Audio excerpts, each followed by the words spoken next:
Sa episode na ito ay pupuntahan natin ang isa sa mga most scenic view na matatagpuan sa bulubunduking bahagi ng Pangasinan.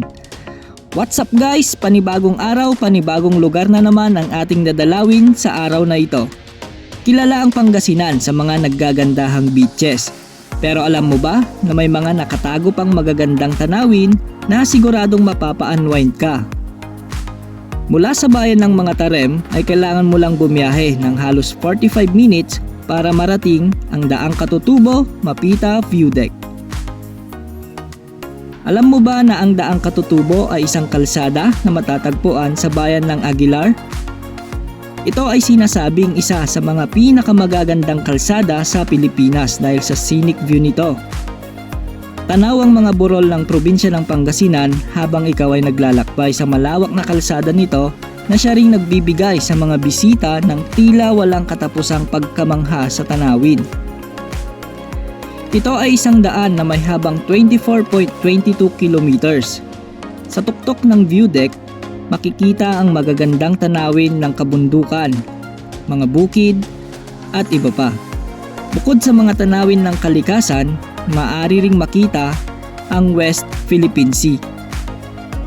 Hindi lamang ang mga magagandang tanawin ang makikita sa Daang Katutubo View Deck dahil mayroon din itong mga pasilidad na maaaring magamit ng mga bisita. Mayroong mga picnic tables. Pwede ring maghain ng mapagkain at mag-relax kasama ang pamilya at kaibigan. Sa kabilang banda, mayroon ding mga upuan kung saan maaaring magpahinga at mag-enjoy ng sariwang hangin.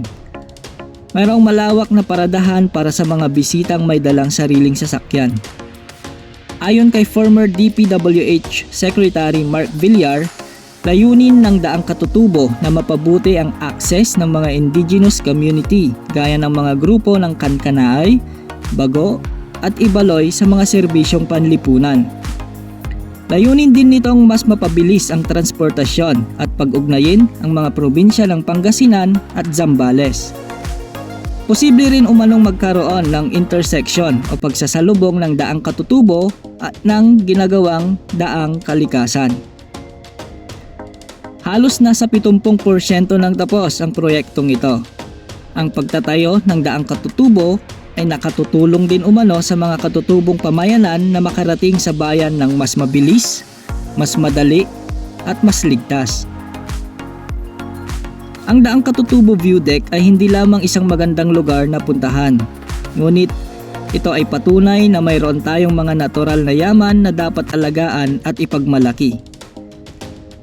Ito ay nagpapakita rin ng kahalagahan ng turismo sa mga malalayong lugar sa ating bansa. At ito rin ay nagbibigay ng oportunidad sa mga lokal na mamamayan na magkaroon ng trabaho at pagkakakitaan. Sa kabuuan, ang Daang Katutubo View Deck sa Aguilar, Pangasinan ay isa sa mga magagandang destinasyon na pwede nating bisitahin lalo na sa mga taong naghahanap ng kakaibang karanasan sa kalikasan. Ito ay nagbibigay ng panoramikong tanawin ng kalikasan at syempre nagbibigay rin ng oportunidad sa mga lokal na nakatira dito. Hanggang sa susunod na episode ng ating paglalakbay. Hanggang dito muna tayo. Paalam!